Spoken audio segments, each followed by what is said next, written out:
मुंबई गोवा महामार्गावर आज सलग दुसऱ्या दिवशी देखील अपघात झालाय।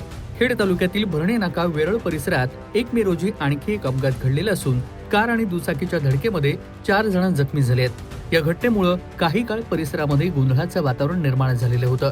मिळालेल्या माहितीनुसार मुंबईतील भांडूप येथून राजापूरच्या दिशेने जाणारी इर्टिका कार वेरळ येथील गणपती कृपा हॉटेल जवळ आली असता चालकाचं वाहनावरील नियंत्रण सुटलं आणि यामुळे कारनं समोरील दुचाकीला पाठीमागून जोराची धडक दिली।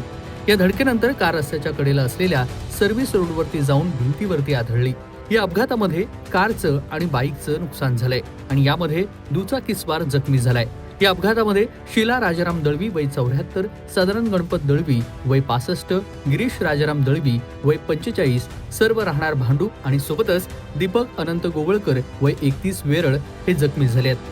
अपघाताची माहिती मिळताच भरणे नाका ब्रिज खाली असलेली रुग्णवाहिका तातडीनं घटनास्थळी दाखल झाली।